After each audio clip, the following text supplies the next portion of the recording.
ਤਾਂ ਪਾਣੀ ਸਿਰ ਲੰਘਦਾ ਜਾ ਰਿਹਾ। ਮੈਨੂੰ ਆਪਣੀਆਂ ਸਭਾ ਦੀਆਂ ਸਾਰੀਆਂ ਸ਼ਾਖਾਵਾਂ ਨੂੰ ਸੂਚਿਤ ਕਰ ਦੇਣਾ ਚਾਹੀਦਾ। ਉਹਨਾਂ ਨੂੰ ਸ਼ਹੀਦ ਭਗਤ ਸਿੰਘ ਦੇ ਜਨਮ ਦਿਹਾੜੇ ਤੇ ਉਸ ਵੇਲੇ ਦਿੱਤੀ ਕੁਰਬਾਨੀ ਦਾ ਵਾਸਤਾ ਪਾਉਣਾ ਚਾਹੀਦਾ।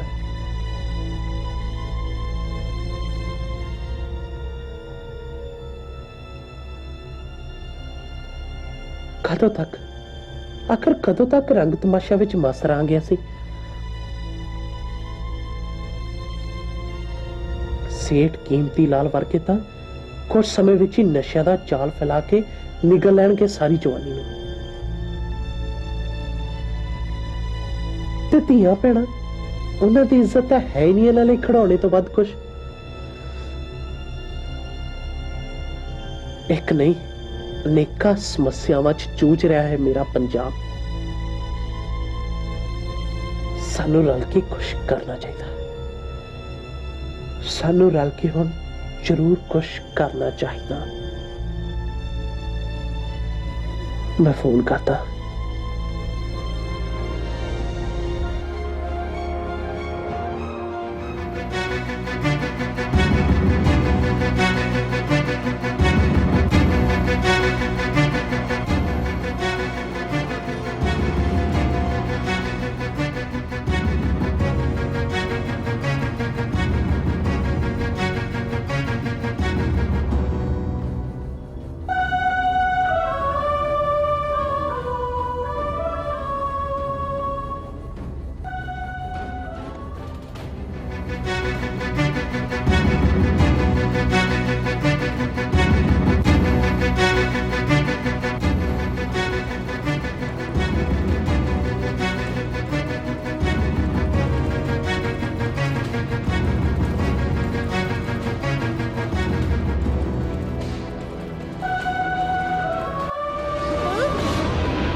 ਸੁਪਨ, ਸੁਪਨ ਮੈਂ ਥੱਲੇ ਦੇਖ ਰਹੀ ਸੀ ਬੇਟੀ ਤੇ ਤੁਸੀਂ ਉੱਪਰ। ਕੀ ਗੱਲ, ਠੀਕ ਹੈ ਨਾ?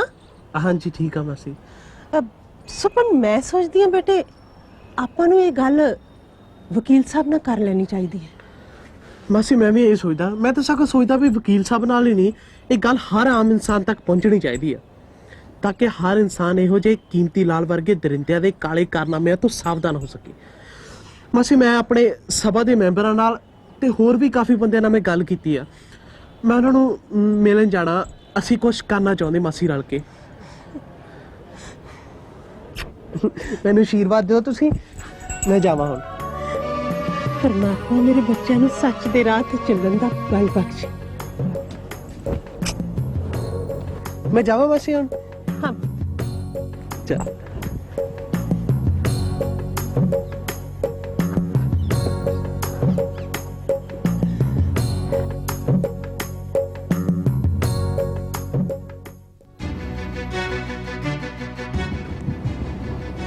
मेरी समीर को कुछ हो गया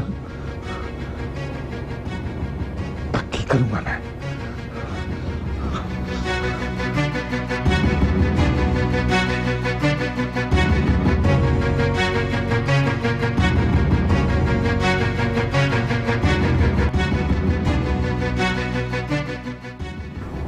समीर मेरा बेटा,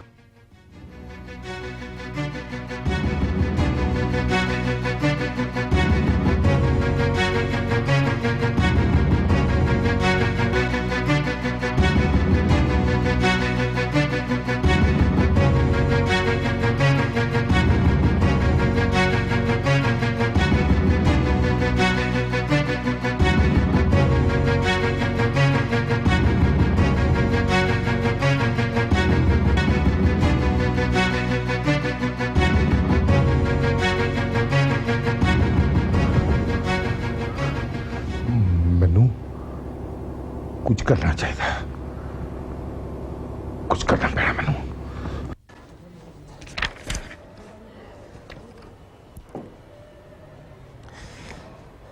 सुपन आया नहीं अजे तक, पता नहीं की गल होगी।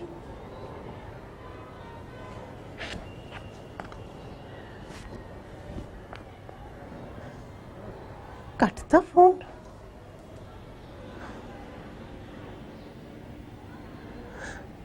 ਸੁਪਨ ਫੋਨ ਪਤਾ ਨਹੀਂ ਕਿਉਂ ਕੱਟੀ ਜਾਂਦਾ ਹੈ। ਮਾਸੀ ਫੋਨ ਕਿਉਂ ਕੱਟੀ ਜਾਂਦਾ ਸੀ? ਮੈਨੂੰ ਮੈਂ ਇੱਥੇ ਦਰਵਾਜ਼ੇ ਤੇ ਸੀਗਾ, ਮੈਂ ਕਿਹਾ ਹੁਣ ਮੈਂ ਚੱਲੇ ਆ ਮਾਸੀ ਕੋਲ। ਮਾਸੀ ਮੈਂ ਸਭਾ ਦੇ ਮੈਂਬਰਾਂ ਨੂੰ ਵੀ ਮਿਲਿਆ, ਵਕੀਲ ਸਾਹਿਬ ਨੂੰ ਵੀ ਮਿਲਿਆ, ਤੇ ਜਿਹੜੇ ਵੀਰ ਬਾਹਰੋਂ ਆਇਆ ਉਹਨਾਂ ਨੂੰ ਵੀ ਮਿਲਿਆ। ਅੱਛਾ, ਤੇ ਵਕੀਲ ਸਾਹਿਬ ਕੀ ਕਹਿੰਦੇ ਬੇਟਾ? ਮਾਸੀ ਸਾਰੀ ਘਟਨਾ ਦੱਸੀ ਮੈਂ ਉਹਨਾਂ ਨੂੰ, ਕੀਮਤੀ ਲਾਲ ਵਾਲੀ ਤੇ ਮੇਰੇ ਮੋਟਰਸਾਈਕਲ ਸਮੈਕ ਰੱਖਣ ਵਾਲੀ। ਉਹ ਕਹਿੰਦੇ ਬਈ ਤੂੰ ਬਿਆਨ ਦੇ ਲੇਗਾ ਉਹਨਾਂ ਦੇ ਖਿਲਾਫ? ਮੈਂ ਕਿਹਾ ਬਿਲਕੁਲ। ਤੇ ਡੀਐਸਪੀ ਵਿਕਰਮ ਉਹ ਕੀ ਕਹਿੰਦਾ? ਸ਼ਰਮਸਾਰ ਤਾਂ ਬਹੁਤ ਸੀ ਮਾਸੀ, ਕਹਿੰਦੇ ਬਈ ਕੁਝ ਮਾੜੇ ਲੋਕਾਂ ਨੇ ਅਕਸ ਖਰਾਬ ਕਰ ਦਿੱਤਾ ਪੁਲਿਸ ਡਿਪਾਰਟਮੈਂਟ ਦਾ। ਸੌਰੀ ਫੀਲ ਕਰਦੇ ਸੀ ਬਹੁਤ। ਉਹਨੂੰ ਕਹਿਣਾ ਸੀ ਬੇਟੇ ਵੀ ਸੌਰੀ ਫੀਲ ਕਰਨਾ ਤਾਂ ਕੋਈ ਇਲਾਜ ਨਹੀਂ ਹੈ ਨਾ। ਫੜਨ ਉਹਨਾਂ ਨੂੰ, ਡੱਕਣ ਜੇਲ੍ਹਾਂ 'ਚ, ਦੇਣ ਸਜ਼ਾਵਾਂ, ਆਪੇ ਪੁਲਿਸ ਡਿਪਾਰਟਮੈਂਟ ਦਾ ਅਕਸ ਠੀਕ ਹੋ ਜਾਊਗਾ। ਹੁਣ ਤਾਂ ਤਿਆਰ ਆ ਮਾਸੀ, ਲੱਗਦਾ ਮਦਦ ਕਰੋਗੇ ਆਪਣੀ। ਕਰਨੀ ਵੀ ਚਾਹੀਦੀ ਹੈ ਬੇਟੇ, ਨਾਲੇ ਪੁਲਿਸ ਡਿਪਾਰਟਮੈਂਟ ਤਾਂ ਸੁਪਨ ਹੁੰਦੇ ਹੀ ਲੋਕਾਂ ਦੀ ਹਿਫਾਜ਼ਤ ਲਈ ਹੈ। ਨਾਲੇ ਜੇ ਕਾਨੂੰਨ ਦੇ ਰਖਵਾਲੇ ਲੋਕਾਂ ਦੀ ਹਿਫਾਜ਼ਤ ਨਹੀਂ ਕਰਨਗੇ, ਮਦਦ ਨਹੀਂ ਕਰਨਗੇ ਇਹਨਾਂ ਦੀ, ਤਾਂ ਲੋਕਾਂ ਤੋਂ ਕੀ ਆਸ ਰੱਖਦੇ ਆ ਕਿ ਉਹ ਅਪਰਾਧੀਆਂ ਨੂੰ ਫੜਾਉਣ ਵਿੱਚ ਇਹਨਾਂ ਦਾ ਸਾਥ ਦੇਣ? ਮਾਸੀ ਨਾਲੇ ਜਿੱਥੇ ਚੋਰ ਤੇ ਪੁਲਿਸ ਮਿਲ ਜਾਣ ਨਾ, ਉੱਥੇ ਆਮ ਲੋਕ ਵਿਚਾਰੇ ਕੀ ਬੋਲ ਸਕਦੇ ਇਹਨਾਂ ਜ਼ਾਲਮਾਂ ਦੇ ਖਿਲਾਫ। ਪਰ ਜਿਨ੍ਹਾਂ ਨੇ ਸੱਚ ਦੀ ਆਵਾਜ਼ ਤੇ ਪਹਿਰਾ ਦੇਣਾ ਹੁੰਦਾ ਨਾ ਬੇਟੇ, ਉਹ ਨਹੀਂ ਡਰਦੇ, ਉਹ ਤਾਂ ਖੜ ਜਾਂਦੇ ਆ ਡਟ ਕੇ। ਤੁਹਾਡਾ ਪੁੱਤ ਵੀ ਨਹੀਂ ਡਰਿਆ ਮਾਸੀ, ਉਹ ਵੀ ਅੱਜ ਡਟ ਕੇ ਖੜ ਗਿਆ ਸੀ ਉਹਨਾਂ ਕਮੀਨਿਆਂ ਦੇ ਖਿਲਾਫ। ਲੋਕ ਅਦਾਲਤ ਲੱਗੀ ਸੀ ਅੱਜ ਸਾਰੇ ਜ਼ਿਲ੍ਹੇ ਦੀ, ਤੇ ਮੈਂ ਸਾਰੀ ਖਲਕਤ ਦੇ ਸਾਹਮਣੇ ਭਾਂਡਾ ਭੰਨ ਦਿੱਤਾ ਉਸ ਨਕਾਬਪੋਸ਼ ਕੀਮਤੀ ਲਾਲ ਦਾ। ਉਹਦਾ ਭਾਸ਼ਣ ਮੈਂ ਸੁਣਾਤਾ ਸਾਰਿਆਂ ਨੂੰ। ਆ ਸੁਣੋ ਤੁਸੀਂ ਵੀ। ਪੁੱਤਰ ਮੈਂ ਤਾਂ ਮਾਫੀ ਮੰਗਣ ਆਇਆ ਸੀ, ਤੂੰ ਛੱਡੋ ਕੀ ਲੈਣਾ ਦੇਣਾ। ਪੁਲਿਸ ਵਾਲਿਆਂ ਦੇ ਚੱਕਰ 'ਚ ਕੁਝ ਨਹੀਂ ਪਿਆ, ਮਾੜੀ ਜੀ ਗਲਤੀ ਹੋ ਗਈ ਬੱਚਿਆਂ ਕੋਲੋਂ, ਪਰ ਪੁਲਿਸ ਨੇ ਤਾਂ ਗੱਲ ਵਧਾਈ ਜਾਣੀ ਹੈ, ਪੈਸੇ ਖਾਈ ਜਾਣੇ। ਅੱਛਾ, ਖਾਈ ਜਾਂਦੇ ਆ ਜਾਂ ਖਵਾਈ ਜਾਂਦੇ ਆ ਤੁਸੀਂ? ਨਹੀਂ ਬੇਟੇ, ਮੈਂ ਤਾਂ ਆਪ ਇਹਨਾਂ ਗੱਲਾਂ ਦੇ ਬਹੁਤ ਖਿਲਾਫ ਹਾਂ।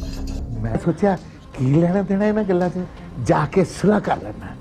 ਪੁਲਿਸ ਨੇ ਤਾਂ ਦੋਨੋਂ ਪਾਸਿਆਂ ਨੂੰ ਖਾਈ ਜਾਣਾ ਹੈ। ਹੁਣ ਤਾਂ ਪਤਾ ਹੀ ਹੋਣਾ ਦੀ ਬੇਟੀ ਤਾਂ ਆਪ ਪੁਲਿਸ 'ਚ ਹੈ।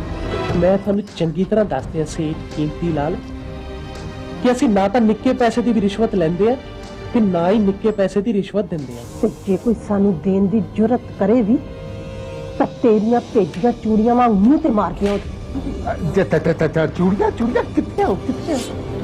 ਪੁਲਿਸ ਸਟੇਸ਼ਨ ਡੀਐਸਪੀ ਵਿਕਰਮ ਕੋਲ। Police station? ਉਹ ਡਾਇਮੰਡ ਦੀਆਂ ਸੀ, 1.5 ਲੱਖ ਰੁਪਇਆ ਕੀਮਤ ਸੀ ਉਹਨਾਂ ਦੀ। ਖਰੀਦਣਾ ਚਾਹੁੰਦਾ ਸੀ ਸਾਨੂੰ ਰਿਸ਼ਵਤ ਦੇ ਕੇ। ਦੇਖੋ ਭੈਣ ਜੀ, ਬੇਟੇ ਦਾ ਖੂਨ ਕੁਝ ਜ਼ਿਆਦਾ ਹੀ ਕਰਨ ਹੈ। ਤੁਸੀਂ ਸਮਝਾਓ ਮੈਨੂੰ ਕਿ ਕਾਨੂੰਨ ਮੇਰਾ ਕੁਝ ਵਿਗਾੜ ਤਾਂ ਸਕਦਾ ਨਹੀਂ। ਮਾਸੀ ਜਿੱਦਣ ਉਹ ਕਮੀਨਾ ਕੀਮਤੀ ਲਾਲ ਆਪਣੇ ਘਰੇ ਆਇਆ ਸੀ ਨਾ, ਉਦੋਂ ਮੈਂ ਰਿਕਾਰਡ ਕਰ ਲਈ ਸੀ ਉਹਦੀ ਗੱਲ, ਤੇ ਅੱਜ ਇਹ ਸੁਣਾਤੀ ਸਾਰਿਆਂ ਨੂੰ। ਉੱਥੇ ਮੇਰੀ ਸਾਰੀ ਸਭਾ ਦੇ ਮੈਂਬਰ ਵੀ ਆਏ ਸੀ ਤੇ ਲੋਕਾਂ ਨੇ ਵੀ ਇੰਨਾ ਸਾਥ ਦਿੱਤਾ ਨਾ ਕਿ ਮੈਂ ਕਦੇ ਸੋਚ ਵੀ ਨਹੀਂ ਸੀ ਸਕਦਾ। ਤੇ ਇੱਥੋਂ ਤੱਕ ਕਿ ਉਹ ਜਿਹੜੇ ਵੀਰ ਕੈਨੇਡਾ ਤੋਂ ਆਏ ਨਾ ਭਗਤ ਸਿੰਘ ਦਾ ਜਨਮ ਦਿਨ ਮਨਾਉਣ ਲਈ, ਉਹਨਾਂ ਨੇ ਵੀ ਬਹੁਤ ਡਟ ਕੇ ਸਾਥ ਦਿੱਤਾ। ਮਾਸੀ ਮੈਨੂੰ ਲੱਗਦਾ ਨਾ ਵੀ ਹੁਣ ਤਾਂ ਪੁਲਿਸ ਡਿਪਾਰਟਮੈਂਟ ਨੂੰ ਕੁਛ ਨਾ ਕੁਛ ਕਰਨਾ ਹੀ ਪੈਣਾ, ਤੇ ਜੇ ਉਹਨਾਂ ਨੇ ਹੁਣ ਵੀ ਨਾ ਫੜੇ ਤਾਂ ਫਿਰ ਇਹ ਤੋਂ ਸ਼ਰਮ ਦੀ ਗੱਲ ਤਾਂ ਕੋਈ ਹੋ ਹੀ ਨਹੀਂ ਸਕਦੀ। ਸ਼ਾਬਾਸ਼, ਸ਼ਾਬਾਸ਼ ਮੇਰੇ ਬੇਟੇ, ਸ਼ਾਬਾਸ਼। ਜਿਸੇ ਤਰ੍ਹਾਂ ਡਟ ਕੇ ਖੜੋਗੇ ਨਾ ਜ਼ੁਲਮ ਦੇ ਖਿਲਾਫ, ਤਾਂ ਬਥੇਰੇ ਲੋਕ ਸਾਥ ਦੇਣਗੇ ਤੁਹਾਡਾ। ਲੋਕ ਤਾਂ ਖੁਦ ਵੀ ਇਹੀ ਚਾਹੁੰਦੇ ਆ ਕਿ ਇਹਨਾਂ ਅਪਰਾਧੀਆਂ ਦਾ ਅੰਤ ਹੋਵੇ। ਮਾਸੀ ਲੋਕ ਤਾਂ ਬਹੁਤ ਕੁਝ ਕਰਨਾ ਚਾਹੁੰਦੇ ਆ, ਪਰ ਡਰ ਜਾਂਦੇ ਨਾ ਕੀਮਤੀ ਲਾਲ ਵਰਗੇ ਭੇੜੀਆਂ ਤੋਂ। ਦਰਅਸਲ ਕਈ ਹੋਰ ਵੀ ਵੱਡੀਆਂ ਤਾਕਤਾਂ ਇਹਨਾਂ ਦੇ ਨਾਲ ਰਲੀਆਂ ਵੀ ਆ ਨਾ। ਇਸੇ ਕਰਕੇ ਤਾਂ ਸਮਾਜ ਵਿੱਚ ਗੰਦ ਪਿਆ ਹੋਇਆ ਬੇਟੇ, ਚਾਰੇ ਪਾਸੇ ਜਿਉਣਾ ਹਰਾਮ ਕੀਤਾ ਹੋਇਆ ਇਹਨਾਂ ਨੇ ਧੀਆਂ ਭੈਣਾਂ ਦਾ, ਸਧਾਰਨ ਲੋਕਾਂ ਦਾ। ਤੇ ਸਧਾਰਨ ਲੋਕ ਵਿਚਾਰੇ, ਇਹਨਾਂ ਨੂੰ ਤਾਂ ਕੁਝ ਕਹਿ ਨਹੀਂ ਸਕਦੇ, ਇਹਨਾਂ ਦੇ ਖਿਲਾਫ ਤਾਂ ਕੁਝ ਕਰ ਨਹੀਂ ਸਕਦੇ। ਆਪਣੀਆਂ ਭੈਣਾਂ ਧੀਆਂ ਨੂੰ ਹੀ ਅੰਦਰ ਡੱਕ ਲੈਂਦੇ ਆ ਡਰਦੇ। ਆ ਮਹਿੰਦੀ ਵਾਲੇ ਕੇਸ 'ਚ ਵੀ ਤਾਂ ਐਵੇਂ ਹੋਇਆ ਬੇਟੇ। ਮਾਸੀ ਜੇ ਇਸ ਦਰਿੰਦੇ ਕੀਮਤੀ ਲਾਲ ਨੂੰ ਸਜ਼ਾ ਹੋ ਗਈ ਨਾ, ਤਾਂ ਬਹੁਤ ਸਾਰੀਆਂ ਜਵਾਨੀਆਂ ਬਚ ਜਾਣੀਆਂ ਨਸ਼ਿਆਂ ਵਿੱਚ ਰੁੱਲ ਤੋਂ, ਤੇ ਬਹੁਤ ਸਾਰੀਆਂ ਧੀਆਂ ਭੈਣਾਂ ਮਹਿੰਦੀ ਵਰਗੀਆਂ ਵਿਚਾਰੀਆਂ, ਉਹਨਾਂ ਦੇ ਮਾਪਿਆਂ ਦਾ ਵੀ ਮਨੋਬਲ ਉੱਚਾ ਹੋ ਜਾਣਾ, ਤੇ ਉਹ ਖੁੱਲ ਕੇ ਜੀਉਣ ਦੇ ਮੌਕੇ ਦੇਣਗੇ ਆਪਣੀਆਂ ਧੀਆਂ ਨੂੰ। ਬਿਲਕੁਲ, ਗੱਲ ਤਾਂ ਆਲੇ ਦੁਆਲੇ ਦਾ ਮਾਹੌਲ ਬਦਲਣ ਦੀ ਆ ਬੇਟੇ, ਤੇ ਜਿੰਨੀ ਦੇਰ ਤੱਕ ਉਹ ਨਹੀਂ ਬਦਲਦਾ, ਮਾਪਿਆਂ ਦੀ ਸੋਚ ਵੀ ਨਹੀਂ ਬਦਲਦੀ ਧੀਆਂ ਪ੍ਰਤੀ। हाय कितना सोना लगता है। और की जगह पालू। हाँ अब तो लग गया। हाँ ऐसे थी। कितना सोना जचदा पिया है।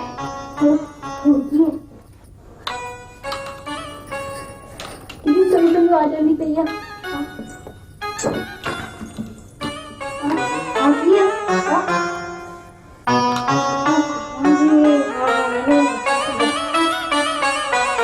सोना लगता पिया है।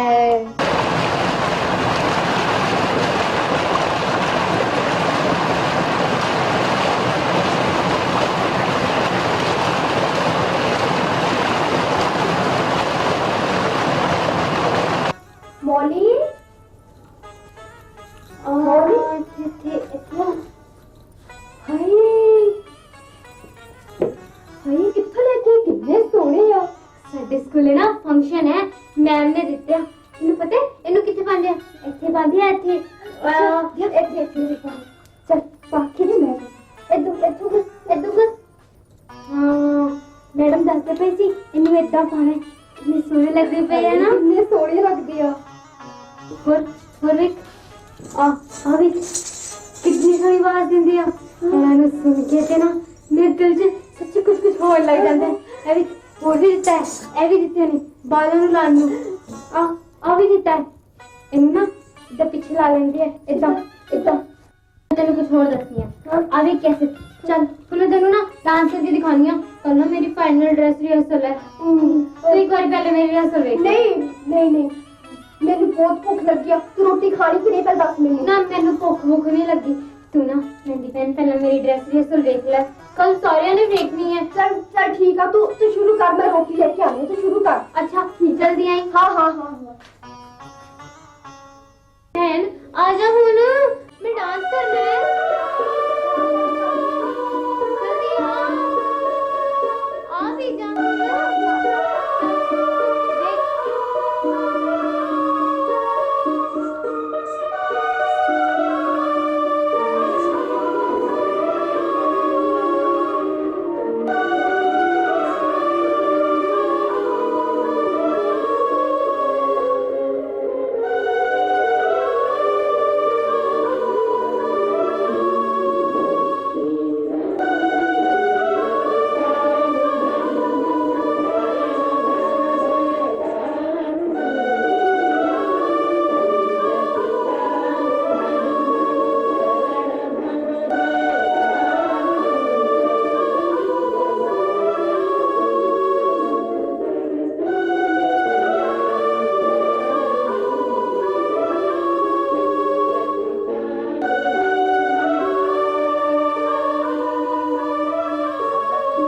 निमोली रेडियो की आवाज इतनी उच्ची किने छड्डी हुई है। बंद करो इनू।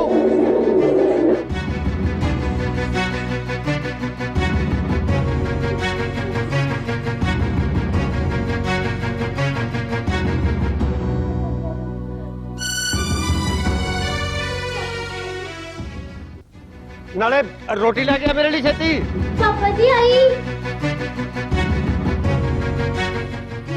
निमोली आई पापा जी।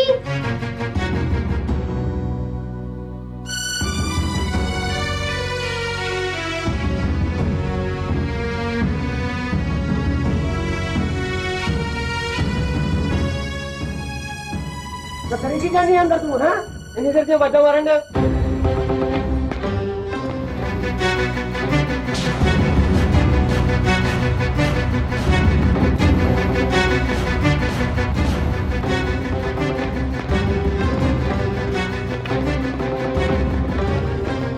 बाकी बनने पैर स्कूल च मैडम ने क्या है स्कूल च फंक्शन है। हाँ कंजर खाना सिखाते ताडे स्कूल च। खबरदार जे इन्होंने हथ लाया ते।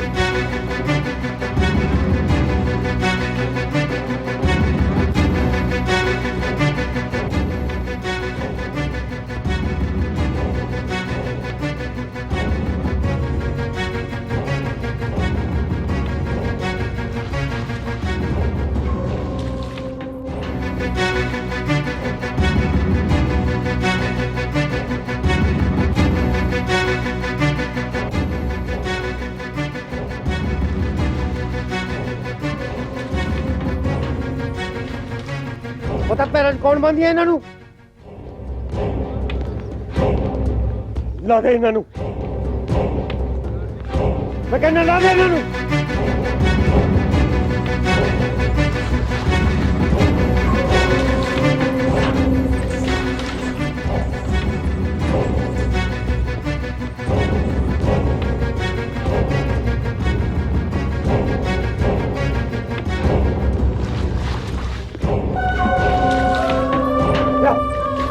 ਲਾ ਦੇ ਇਹਨਾਂ ਨੂੰ।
ਆਪਾਂ ਐਤਕੀ ਸਮੀਰ ਦਾ ਜਨਮ ਦਿਨ ਆਪਣੇ ਘਰ ਮਨਾਉਣਾ ਹੈ। ਉਹਨੂੰ ਕੁਛ ਨਹੀਂ ਹੋ ਸਕਦਾ ਜਦ ਤੱਕ ਆਪਣੀਆਂ ਬਾਹਾਂ 'ਚ ਤਾਕਤ ਹੈ ਨਾ।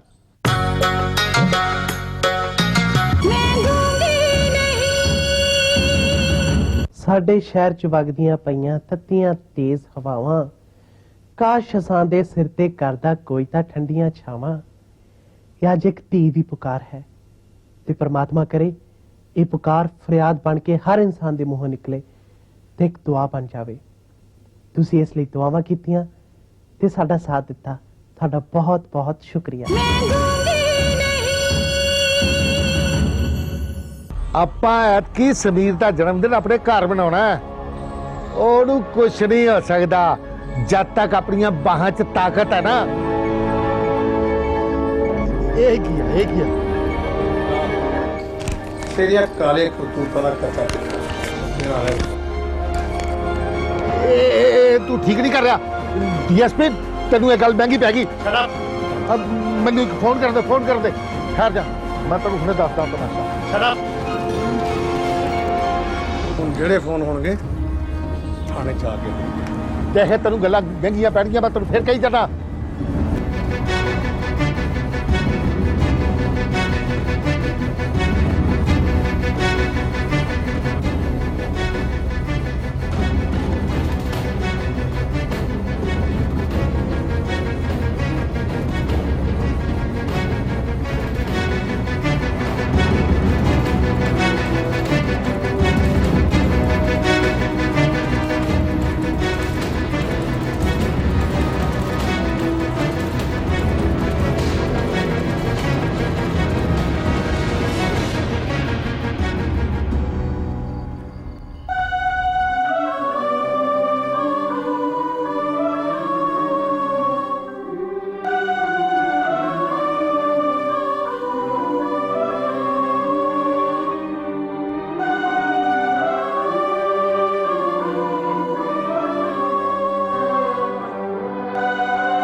ਖਬਰਾਂ ਦੇ ਇਸ ਬੁਲੇਟਿਨ ਵਿੱਚ ਤੁਹਾਡਾ ਸਵਾਗਤ ਹੈ। ਪੇਸ਼ ਨੇ ਕੁਝ ਖਾਸ ਖਬਰਾਂ। ਲੰਮੇ ਸਮੇਂ ਤੋਂ ਉਡੀਕ ਕਰ ਰਹੇ ਧੀਆਂ ਦੇ ਮਾਪਿਆਂ ਅਤੇ ਇਨਸਾਫ ਪਸੰਦ ਲੋਕਾਂ ਵਿੱਚ ਉਸ ਸਮੇਂ ਖੁਸ਼ੀ ਦੀ ਲਹਿਰ ਦੌੜ ਗਈ ਜਦੋਂ ਪਿੰਡ ਤੀਲਾਂ ਦੇ ਲਖਬੀਰ ਸਿੰਘ ਦੀ ਲੜਕੀ ਮਹਿੰਦੀ ਦੇ ਬਲਾਤਕਾਰ ਕੇਸ ਵਿੱਚ ਦੋਸ਼ੀ ਪਾਏ ਗਏ ਸਮੀਰ ਦੇ ਪਿਤਾ ਕੀਮਤੀ ਲਾਲ, ਜਿਸ ਨੂੰ ਪੱਕੇ ਸਬੂਤਾਂ ਦੇ ਆਧਾਰ ਤੇ ਹੈਰੋਇਨ ਤੇ ਸਮੈਕ ਦੀ ਤਸਕਰੀ ਦੇ ਜੁਰਮ ਵਿੱਚ ਗ੍ਰਿਫਤਾਰ ਕਰ ਲਿਆ ਗਿਆ ਸੀ, ਨੂੰ ਮਾਣਯੋਗ ਅਦਾਲਤ ਨੇ 10 ਸਾਲ ਦੀ ਕੈਦ ਬਾਮੁਸ਼ੱਕਤ ਸੁਣਾ ਦਿੱਤੀ। ਮਿਲੇ ਸਬੂਤਾਂ ਤੇ ਗਵਾਹਾਂ ਦੇ ਬਿਆਨ ਮੁਤਾਬਕ ਇਹ ਇੱਕ ਅਜਿਹਾ ਦਰਿੰਦਾ ਹੈ ਜੋ ਭੋਲੇ ਭਾਲੇ ਨੌਜਵਾਨਾਂ ਨੂੰ ਨਸ਼ਿਆਂ ਦੀ ਦਲਦਲ ਵਿੱਚ ਫਸਾ ਉਹਨਾਂ ਤੋਂ ਕਈ ਨਜਾਇਜ਼ ਧੰਦੇ ਕਰਵਾਉਂਦਾ ਹੈ। ਇਸੇ ਸੰਬੰਧ ਵਿੱਚ ਐਸਐਸਪੀ ਯਸ਼ਪਾਲ ਸਿੰਘ ਤੇ ਇੱਕ ਸਿਪਾਹੀ ਨੂੰ ਨੌਕਰੀ ਤੋਂ ਬਰਖਾਸਤ ਕਰ ਦਿੱਤਾ ਗਿਆ ਹੈ, ਜੋ ਕਿ ਰਿਸ਼ਵਤ ਲੈ ਕੇ ਨਜਾਇਜ਼ ਕੰਮਾਂ ਵਿੱਚ ਦੋਸ਼ੀ ਦਾ ਸਾਥ ਦਿੰਦੇ ਸਨ। ਜ਼ਿਕਰਯੋਗ ਹੈ ਕਿ ਮਹਿੰਦੀ ਕੇਸ ਵਿੱਚ ਦੋਸ਼ੀ ਪਾਇਆ ਗਿਆ ਮੁਜਰਿਮ ਸੇਠ ਕੀਮਤੀ ਲਾਲ ਦਾ ਲੜਕਾ ਸਮੀਰ, ਜੋ ਕਿ ਕਈ ਲੜਕੀਆਂ ਦੀ ਇੱਜ਼ਤ ਨਾਲ ਖਿਲਵਾੜ ਕਰ ਚੁੱਕਾ ਹੈ ਤੇ ਜੇਲ੍ਹ ਵਿੱਚ ਆਪਣਾ ਦਿਮਾਗੀ ਤਵਾਜ਼ਨ ਪਹਿਲਾਂ ਹੀ ਗਵਾ ਚੁੱਕਾ ਹੈ, ਦੀ ਹਾਲਤ ਹੁਣ ਗੰਭੀਰ ਦੱਸੀ ਜਾ ਰਹੀ ਹੈ। ਮਿਲੇ ਸਬੂਤਾਂ ਤੋਂ ਇਹ ਤੱਥ ਸਾਹਮਣੇ ਆਏ ਹਨ ਕਿ ਸੇਠ ਕੀਮਤੀ ਲਾਲ ਨਾਂ ਬਦਲ ਕੇ ਕਈ ਨਜਾਇਜ਼ ਧੰਦੇ ਕਰਦਾ ਸੀ ਤੇ ਅਦਾਲਤ ਨੂੰ ਕਈ ਸੰਗੀਨ ਜੁਰਮਾਂ ਵਿੱਚ ਇਹ ਅਪਰਾਧੀ ਲੋੜੀਂਦਾ ਸੀ। ਅਦਾਲਤ ਨੂੰ ਇਹ ਜਾਣਕਾਰੀ ਦੇਣ ਵਿੱਚ ਲੋਕਾਂ ਦੀ ਆਵਾਜ਼ ਸਮਝੀ ਜਾਂਦੀ ਉੱਘੀ ਸਮਾਜ ਸੇਵਕਾ ਮਾਂ ਦਲੇਰ ਕੌਰ ਦੇ ਭਾਣਜੇ ਸੁਪਨਦੀਪ ਸਿੰਘ ਨੇ ਵਿਸ਼ੇਸ਼ ਭੂਮਿਕਾ ਨਿਭਾਈ।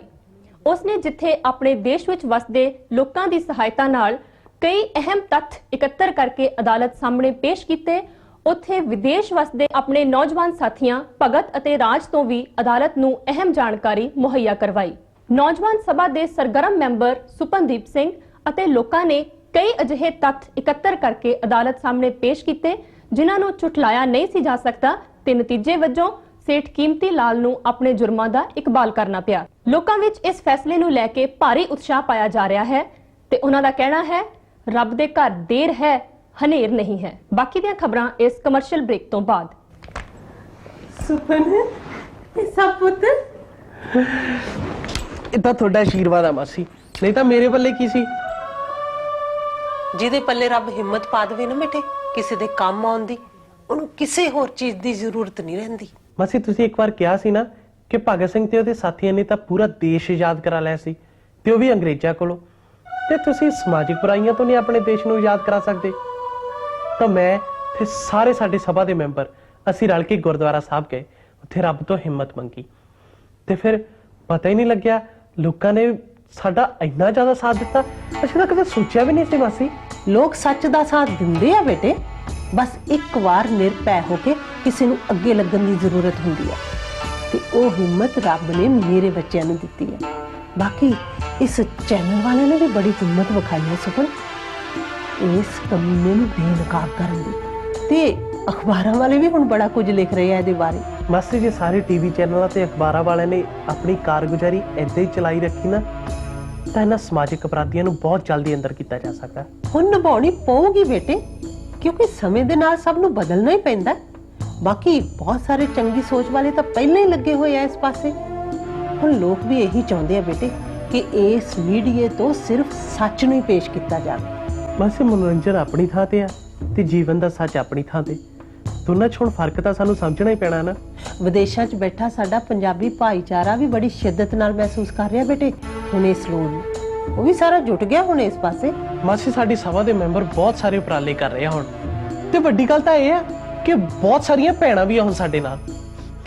ਹੁਣ ਦੇਖੋ ਰੱਬ ਨੂੰ ਕੀ ਮਨਜ਼ੂਰ ਆ, ਸਾਰੇ ਕੋਸ਼ਿਸ਼ਾਂ ਤਾਂ ਬਹੁਤ ਕਰੀ ਜਾਂਦੇ ਆ। ਪੁੱਤ ਦੇਸ਼ ਦੀ ਜਵਾਨੀ ਤਾਂ ਜੇ ਇਕਜੁੱਟ ਹੋ ਕੇ ਤੁਰ ਪਵੇ ਨਾ ਕਿਸੇ ਪਾਸੇ, ਤਾਂ ਭਵਿੱਖ ਸਵਾਰ ਦਿੰਦੀ ਹੈ ਦੇਸ਼ ਦਾ। ਬਸ ਆਪ ਮਾੜੀਆਂ ਲਾਮਤਾਂ ਤੋਂ ਬਚੀ ਜਾਵੇ। ਕੈਨੇਡਾ ਵਿੱਚ ਜਿਹੜੀ ਸਾਡੀ ਸਭਾ ਦੀ ਸ਼ਾਖਾ ਨਾ ਮਾਸੀ, ਉੱਥੋਂ ਦੇ ਦੋ ਬਹੁਤ ਸਰਗਰਮ ਮੈਂਬਰ ਭਗਤ ਤੇ ਰਾਜ ਇੱਥੇ ਆਏ ਹੋਏ ਆ ਜਿਨ੍ਹਾਂ ਦੀਆਂ ਫੋਟੋਆਂ ਦਿਖਾਈਆਂ ਸੀ ਨਾ, ਉਹ ਸਾਡੀ ਸਭਾ ਨੇ ਉਹਨਾਂ ਨੂੰ ਇੱਥੇ ਸੱਦਿਆ ਸ਼ਹੀਦ ਭਗਤ ਸਿੰਘ ਦਾ ਜਨਮ ਦਿਨ ਮਨਾਉਣ ਲਈ। ਅੱਛਾ, ਫਿਰ ਕਿਸੇ ਦਿਨ ਲੈ ਕੇ ਆਈ ਨਾ ਬੇਟੇ ਇਹਨਾਂ ਨੂੰ ਘਰ, ਮੇਰਾ ਬਹੁਤ ਜੀ ਕਰਦਾ ਇਹਨਾਂ ਨੂੰ ਮਿਲਣ ਨੂੰ। ਕਹੂੰਗਾ ਮਾਸੀ ਉਹਨਾਂ ਨੂੰ, ਅੱਜ ਇਕੱਠੇ ਹੋਣਾ ਸੀ ਸਾਰਿਆਂ ਨੇ, ਸਾਡੀ ਸਭਾ ਦੀ ਮੀਟਿੰਗ ਆ ਨਾ ਅੱਜ, ਉੱਥੇ ਚੱਲਿਆ ਮੈਂ। ਮਾਸੀ ਹੁਣ ਬਸ ਤੁਸੀਂ ਮੈਨੂੰ ਆਸ਼ੀਰਵਾਦ ਦਿਓ। ਮੇਰਾ ਆਸ਼ੀਰਵਾਦ ਤਾਂ ਹਮੇਸ਼ਾ ਆਪਣੇ ਬੱਚਿਆਂ ਦੇ ਨਾਲ ਹੈ। ਹੁਣ ਤਾਂ ਖੁਸ਼ ਹੋ ਨਾ ਮਾਸੀ ਤੁਸੀਂ? ਬਹੁਤ। ਮਾਸੀ ਜੇ ਮਹਿੰਦੀ ਭੈਣ ਦਾ ਫੋਨ ਆਇਆ ਨਾ ਤਾਂ ਤੁਸੀਂ ਉਹਨੂੰ ਦੱਸਿਆ ਜੀ ਜ਼ਰੂਰ।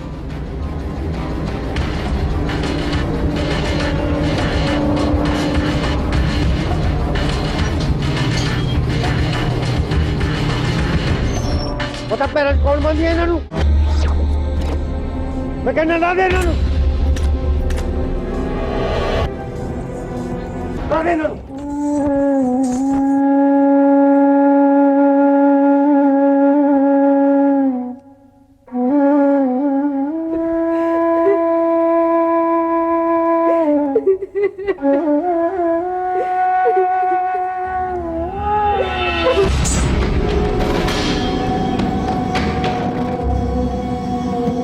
ਮਾਸੀ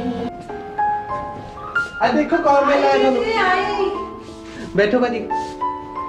ਵਾਹ ਅੱਜ ਤਾਂ ਮੇਰੇ ਇੰਨੇ ਪੁੱਤ ਆਏ ਹੈ। ਸਤਿ ਸਤਿ ਸ਼੍ਰੀ ਅਕਾਲ ਬੇਟੇ, ਸਤਿ ਸ਼੍ਰੀ ਅਕਾਲ ਬੇਟੇ। ਮਾਸੀ ਵੀਰਾ ਕੈਨੇਡਾ ਤੋਂ ਆਪਣੀ ਸਭਾ ਦੇ ਬਹੁਤ ਸਰਕਾਰ ਮੈਂਬਰ ਆ। ਇੱਕ ਇੱਥੇ ਭਗਤ ਸਿੰਘ ਦਾ ਜਨਮ ਦਿਨ ਮਨਾਉਣ ਲਈ ਆਏ ਆ। ਵਾਹ ਬੈਠੋ ਬੇਟੇ, ਬੈਠੋ ਬੈਠੋ। ਅੱਛਾ ਭਗਤ ਸਿੰਘ ਦਾ ਜਨਮ ਦਿਨ ਮਨਾਉਣ ਆਏ ਆ ਹੈਂ? ਹਾਂਜੀ। ਮੈਂ ਕੁਝ ਲੈ ਕੇ ਆਈ ਤੁਹਾਡੇ ਨਹੀਂ ਲਈ। ਬੈਠੋ, ਮੈਂ ਲੈ ਕੇ ਆਉਂਦਾ ਕੁਝ। ਹਾਂ ਲੈ ਕੇ ਆ ਬੇਟੇ। ਮੈਨੂੰ ਇੰਨੀ ਹੈਰਾਨੀ ਹੁੰਦੀ ਹੈ ਬੇਟੇ ਕਿ ਕੈਨੇਡਾ ਵਰਗੇ ਦੇਸ਼ 'ਚ ਤਾਂ ਲੋਕ ਇੰਨੇ ਬਿਜ਼ੀ ਆ ਆਪਣੇ ਕੰਮ ਧੰਦਿਆਂ 'ਚ, ਫਿਰ ਤੁਹਾਨੂੰ ਇਹ ਸਭ ਕੁਝ ਕਰਨ ਦਾ ਖਿਆਲ ਕਿਵੇਂ ਆਇਆ? ਸ਼ਹੀਦ ਭਗਤ ਸਿੰਘ ਦੀ ਜੀਵਨੀ ਪੜ੍ਹ ਕੇ। ਸ਼ਹੀਦ ਭਗਤ ਸਿੰਘ ਦੀ ਜੀਵਨੀ ਪੜ੍ਹ ਕੇ? ਸੁਪਨ ਵੀਰੇ ਨੇ ਭੇਜੀ ਸੀ ਸਾਡੇ ਸਭਾ ਦੇ ਮੈਂਬਰਾਂ ਨੂੰ ਪੜ੍ਹਨ ਲਈ। ਹਾਂਜੀ, ਅਸੀਂ ਕੈਨੇਡਾ ਵਿੱਚ ਇੱਕ ਕਲਚਰਲ ਗਰੁੱਪ ਬਣਾਇਆ ਸੀ। ਉੱਥੇ ਸਟੇਜ ਸ਼ੋਅ ਕਰਾਉਂਦੇ ਹੁੰਦੇ ਸੀ। ਸੁਪਨ ਵੀਰੇ ਦੇ ਕੰਟੈਕਟ 'ਚ ਆ ਕੇ ਤਾਂ ਸਾਡੀ ਸੋਚ ਹੀ ਬਦਲ ਗਈ। ਬਸ ਇੱਕ ਵਾਰ ਮੈਂ ਐਡ ਦੇਖੀ ਸੀ ਇਹਨਾਂ ਦੇ ਗਰੁੱਪ ਦੇ ਸਟੇਜ ਸ਼ੋਅ ਦੀ, ਤੇ ਫਿਰ ਮੈਂ ਇਹਨਾਂ ਨੂੰ ਭਗਤ ਸਿੰਘ ਦੀ ਜੀਵਨੀ ਭੇਜੀ ਤੇ ਇੱਕ ਅਜਿਹੀ ਸਭਾ ਬਣਾਉਣ ਲਈ ਕਿਹਾ ਜਿਹੜੀ ਨੌਜਵਾਨਾਂ ਨੂੰ ਭਗਤ ਸਿੰਘ ਦੇ ਸਿਧਾਂਤਾਂ ਤੇ ਤੋਰੇ। ਉਹ ਜੀਵਨੀ ਪੜ੍ਹ ਕੇ ਹੀ ਸਾਨੂੰ ਫੀਲ ਹੋਇਆ ਕਿ ਲਾਈਫ ਸਿਰਫ ਪੈਸਾ ਕਮਾਉਣ ਜਾਂ ਇੰਜੋਇਮੈਂਟ ਕਰਨ ਲਈ ਨਹੀਂ, ਸਗੋਂ ਉਸ ਦਾ ਮੋਟਿਵ ਕੁਝ ਹੋਰ ਵੀ ਆ। ਅੱਛਾ, ਵੈਰੀ ਗੁੱਡ। ਬੇਟੇ ਬਾਕੀ ਲੋਕ ਕਿਵੇਂ ਫੀਲ ਕਰਦੇ ਆ ਉੱਥੇ? ਜਦੋਂ ਇਹੋ ਜਿਹੀ ਖਬਰਾਂ ਸੁਣੀਦੇ ਨਾ ਮਾਂ ਕਿ ਪੰਜਾਬ 'ਚ ਇਹ ਕੁਝ ਹੋ ਰਿਹਾ ਤਾਂ ਮਨ ਨੂੰ ਬੜਾ ਦੁੱਖ ਹੁੰਦਾ। ਤਾਂ ਹੀ ਤਾਂ ਇਸ ਸਭਾ ਦੇ ਮੈਂਬਰ ਬਣੇ ਆ ਵਾਂ। ਅਸੀਂ ਵੀ ਇਹਨਾਂ ਸਮਾਜਿਕ ਰੀਤੀਆਂ ਨੂੰ ਖਤਮ ਕਰਨ ਲਈ ਤੁਹਾਡਾ ਸਾਥ ਦੇਵਾਂਗੇ। ਸੱਚ ਦੀ ਆਵਾਜ਼ ਤੇ ਡਟ ਕੇ ਪੈਰਾ ਦੇਵਾਂਗੇ ਹੁਣ ਅਸੀਂ। ਜਾਨੀ ਕਿ ਮੇਰੇ ਪੁੱਤ ਹੁਣ ਨਾਂ ਦੇ ਹੀ ਭਗਤ ਤੇ ਰਾਜ ਨਹੀਂ ਰਹੇ, ਸਗੋਂ ਅਸਲੀ ਭਗਤ ਸਿੰਘ ਤੇ ਰਾਜਗੁਰੂ ਦੇ ਜੀਵਨ ਸਿਧਾਂਤਾਂ ਦੇ ਪੈਰੋਕਾਰ ਬਣ ਗਏ, ਹੈ ਨਾ? ਅਜੇ ਤੱਕ ਕੋਸ਼ਿਸ਼ ਹੀ ਕਰ ਰਹੇ ਆ ਵਾਂ। ਪੁੱਤ ਜੇ ਤੁਸੀਂ ਸਾਰੇ ਰਲ ਕੇ ਇਸ ਤਰ੍ਹਾਂ ਕੋਸ਼ਿਸ਼ਾਂ ਕਰਨ ਲੱਗੋ ਨਾ ਤੇ ਇਹੋ ਜਿਹੇ ਦਰਿੰਦੇ ਕਦੇ ਕੋਸ਼ਿਸ਼ ਨਾ ਕਰਨ ਤੁਹਾਡੀਆਂ ਇੰਨੀਆਂ ਸੋਹਣੀਆਂ ਜਵਾਨੀਆਂ ਨੂੰ ਗਾਲ ਲੈਂਦੇ। ਐਫਰਟਸ ਤਾਂ ਸੁਪਨ ਵੀਰੇ ਨੇ ਕੀਤੀਆਂ ਵਾ, ਅਸੀਂ ਤਾਂ ਬਸ ਮਗਰ ਲੱਗੇ ਹੋਏ ਹਾਂ। ਪਰ ਨਹੀਂ ਵੀਰਿਆ, ਕੋਸ਼ਿਸ਼ ਤਾਂ ਆਪਾਂ ਸਾਰਿਆਂ ਨੇ ਰਲ ਕੇ ਕੀਤੀ ਆ। ਨਾਲੇ ਕਰਨ ਕਰਾਉਣ ਵਾਲਾ ਤਾਂ ਪ੍ਰਮਾਤਮਾ ਹੀ ਆ ਨਾ। ਮਾਸੀ ਹੁਣ ਤਾਂ ਸਾਡੀ ਇਹ ਕੋਸ਼ਿਸ਼ ਆ ਕਿ ਸਾਡੀ ਸਭਾ ਦੀ ਸ਼ਾਖਾ ਨਾ ਦੁਨੀਆ ਦੇ ਹਰ ਕੋਨੇ 'ਚ ਹੋਵੇ, ਹਰ ਦੇਸ਼ 'ਚ, ਜਿੱਥੇ ਜਿੱਥੇ ਵੀ ਪੰਜਾਬੀ ਵਸਦੇ ਆ। ਬਿਲਕੁਲ ਬੇਟੇ, ਨਾਲੇ ਹੁਣ ਸਮੇਂ ਦੀ ਲੋੜ ਵੀ ਇਹੋ ਹੈ। ਮਾਸੀ ਸਾਡੀ ਸਭਾ ਤਾਂ ਉੱਥੇ ਇੱਕ ਹੋਰ ਬਹੁਤ ਵੱਡਾ ਉਪਰਾਲਾ ਕਰ ਰਹੀ ਹੈ। ਅੱਛਾ, ਉਹ ਕੀ? ਮਾਸੀ ਜਿਨ੍ਹਾਂ ਦੇ ਪਤੀ ਵਿਆਹ ਕਰਾ ਕੇ ਬਾਹਰ ਚਲੇ ਗਏ ਤੇ ਅਜੇ ਵਾਪਸ ਨਹੀਂ ਆਏ, ਜਿਨ੍ਹਾਂ ਨੇ ਧੋਖੇ ਨਾਲ ਵਿਆਹ ਕਰਵਾਇਆ ਤੇ ਜਾਂ ਜਿਹੜੇ ਏਜੰਟਾਂ ਹੱਥੀ ਚੜ ਕੇ ਉੱਥੇ ਰੁਲੀ ਜਾਂਦੇ ਆ, ਉਹਨਾਂ ਦਾ ਪਤਾ ਲਾਉਣਾ, ਤੇ ਜਿਹੜੀਆਂ ਇੱਧਰ ਵਿਚਾਰੀਆਂ ਕੁੜੀਆਂ ਰੁਲੀ ਜਾਂਦੀਆਂ, ਦੁਖੜੇ ਸਹਿੰਦੀਆਂ, ਕੁਝ ਬੋਲਦੀਆਂ ਨਹੀਂ, ਉਹਨਾਂ ਨੂੰ ਜ਼ੁਬਾਨ ਦੇਣੀ। ਇਹ ਤਾਂ ਬਹੁਤ ਵੱਡਾ ਉਪਰਾਲਾ ਹੈ ਬੇਟੇ। ਰੁਲਦਿਆਂ ਘਰਾਂ ਨੂੰ ਮੁੜ ਵਸਾਉਣ ਦਾ, ਰੁਲਦੀਆਂ ਧੀਆਂ ਨੂੰ ਮੁੜ ਵਸਾਉਣ ਦਾ। ਰੱਬ ਮੇਰੇ ਬੱਚਿਆਂ ਨੂੰ ਅਜਿਹਾ ਨੇਕ ਕੰਮ ਕਰਦਾ ਹੋਰ ਉਦਮ ਬਖਸ਼। ਬਸ ਸਾਨੂੰ ਹੁਣ ਆਪਣੀ ਸ਼ੁਭ ਛਾਵਾਂ ਭੇਜਦੇ ਰਹਿਣਾ ਮਾਂ।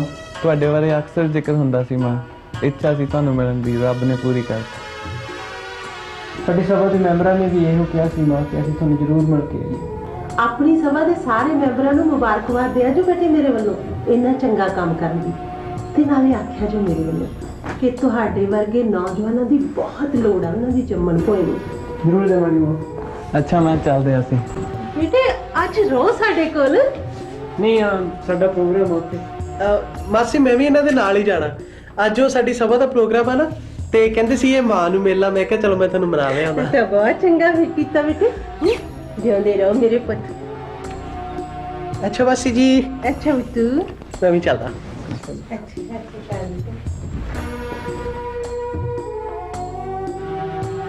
हे परमात्मा, हे सच्चा पातशाह, मेरे बच्चे ਨੂੰ ਇਸੇ ਤਰ੍ਹਾਂ ਸੱਚ ਦੇ ਮਾਰਗ ਤੇ ਚੱਲਣ ਦਾ ਬਲ ਬਖਸ਼ਦਾ ਰਹੇ ਵਾਹਿਗੁਰੂ, ਤਾਂ ਕਿ ਪਰਦੇਸਾਂ 'ਚ ਵਸਦੇ ਵੀ ਆਪਣੀ ਇਸ ਜੰਮਣ ਭੂਮੀ ਦੇ ਉਪਰਾਲੇ ਕਰਦੇ ਰਹੇ।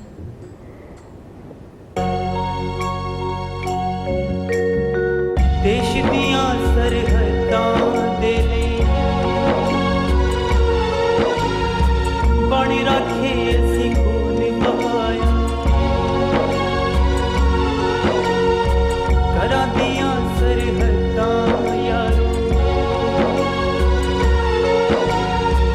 ਐ ਪਰਦੇਸ ਕਿਸੇ ਨਾ ਪਾਇਆ। ਉੱਠੋ ਦੇਸ਼ ਦੇ ਵੀਰ ਜਵਾਨੋ,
ਜੇ ਵੇਖਾਂ ਆਪਣੇ ਵੱਲ ਤਾਂ ਕੁਝ ਨਹੀਂ ਹੈ ਪੱਲੇ, ਜੇ ਵੇਖਾਂ ਰਹਿਮਤ ਰੱਬ ਦੀ ਤਾਂ ਬੱਲੇ ਬੱਲੇ ਬੱਲੇ। ਪਰਮਾਤਮਾ ਦੀ ਬਖਸ਼ਿਸ਼ ਸਦਕਾ ਤੇ ਤੁਹਾਡੇ ਸਹਿਯੋਗ ਨਾਲ ਅੱਜ ਅਸੀਂ ਇਸ ਨਾਟਕ ਦੀਆਂ 100 ਘੜੀਆਂ ਸਫਲਤਾ ਸਹਿਤ ਪੂਰੀਆਂ ਕੀਤੀਆਂ। ਤੁਹਾਡੇ ਸਹਿਯੋਗ ਲਈ ਤੁਹਾਡਾ ਬਹੁਤ ਬਹੁਤ ਸ਼ੁਕਰੀਆ। ਪਰਮਾਤਮਾ ਰਹਿਮਤ ਕਰੇ ਤੁਹਾਡਾ ਸਹਿਯੋਗ ਸਾਨੂੰ ਏਦਾਂ ਹੀ ਮਿਲਦਾ ਰਹੇ ਤਾਂ ਕਿ ਅਸੀਂ ਆਪਣੇ ਮਕਸਦ ਵਿੱਚ ਕਾਮਯਾਬ ਹੋ ਸਕੀਏ।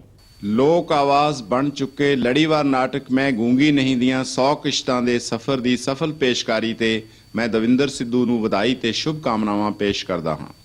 ਇਸ ਨਾਟਕ ਰਾਹੀਂ ਜ਼ਿੰਦਗੀ ਦੀਆਂ ਕਦਰਾਂ ਕੀਮਤਾਂ ਅਤੇ ਸੁੱਚੀ ਸੰਸਕ੍ਰਿਤੀ ਨੂੰ ਜਿਸ ਢੰਗ ਨਾਲ ਉਜਾਗਰ ਕੀਤਾ ਗਿਆ ਹੈ ਉਹ ਅਜੋਕੇ ਸਮੇਂ ਦੀ ਲੋੜ ਹੈ। ਸਮਾਜਿਕ ਬੁਰਾਈਆਂ ਦਾ ਖਾਤਮਾ ਕਰਨ ਲਈ ਲੋਕ ਸ਼ਕਤੀ, ਦ੍ਰਿੜ ਇਰਾਦੇ ਅਤੇ ਸਾਫ਼ ਸੁਥਰੇ ਪ੍ਰਸ਼ਾਸਨ ਦੀ ਬੇਹੱਦ ਜ਼ਰੂਰਤ ਹੈ ਤੇ ਉਸੇ ਜ਼ਰੂਰਤ ਨੂੰ ਪੂਰਾ ਕਰ ਰਿਹਾ ਹੈ ਇਹ ਲੜੀਵਾਰ ਨਾਟਕ ਮੈਂ ਗੂੰਗੀ ਨਹੀਂ। ਹੁਣ ਉਮਰ ਜਿਹੜੀ ਆ ਉਹ 50ਵਿਆਂ ਤੋਂ ਨਹੀਂ ਟੱਪ ਰਹੀ, 100ਵਿਆਂ ਤੱਕ ਜਾਣ ਦੀ ਤਾਂ ਗੱਲ ਹੀ ਨਹੀਂ ਹੋ ਸਕਦੀ। ਪਰ ਇਹ ਕਿੰਨੀ ਖੁਸ਼ੀ ਦੀ ਗੱਲ ਹੈ ਕਿ ਜਿਸ ਸੀਰੀਅਲ ਨੂੰ ਤੁਸੀਂ ਇੰਨਾ ਪਿਆਰ ਕੀਤਾ ਹੈ, ਮੈਂ ਗੂੰਗੀ ਨਹੀਂ, ਉਸਨੇ ਆਪਣੀਆਂ 100 ਕੜੀਆਂ ਜ਼ਰੂਰ ਪੂਰੀਆਂ ਕਰ ਲਈਆਂ ਨੇ। ਹੁਣ ਅਸੀਂ ਇਕੱਲੇ ਇਕੱਲੇ ਨਹੀਂ ਰਹੇ, ਸਗੋਂ ਪੂਰਾ ਕਾਫਲਾ ਬਣ ਗਿਆ ਹੈ ਸਾਡਾ। ਸੋ ਰੱਬ ਕਰੇ ਇਹ ਕਾਫਲਾ ਇਸੇ ਤਰ੍ਹਾਂ ਚੱਲਦਾ ਰਹੇ, ਕਿਉਂਕਿ ਅਜੇ ਤਾਂ ਰਲ ਮਿਲ ਕੇ ਬਹੁਤ ਕੁਝ ਕਰਨਾ ਬਾਕੀ ਹੈ। ਸੋ ਇਸੇ ਉਮੀਦ ਨਾਲ ਕਿ ਤੁਸੀਂ ਸਾਡੀ ਆਵਾਜ਼ ਸੰਗ ਆਪਣੀ ਆਵਾਜ਼ ਮਿਲਾਉਂਦੇ ਰਹੋਗੇ, ਅਸੀਂ ਇਹ ਸੰਘਰਸ਼ ਜਾਰੀ ਰੱਖਾਂਗੇ। ਬਹੁਤ ਬਹੁਤ ਸ਼ੁਕਰੀਆ। मैं गूंगी नहीं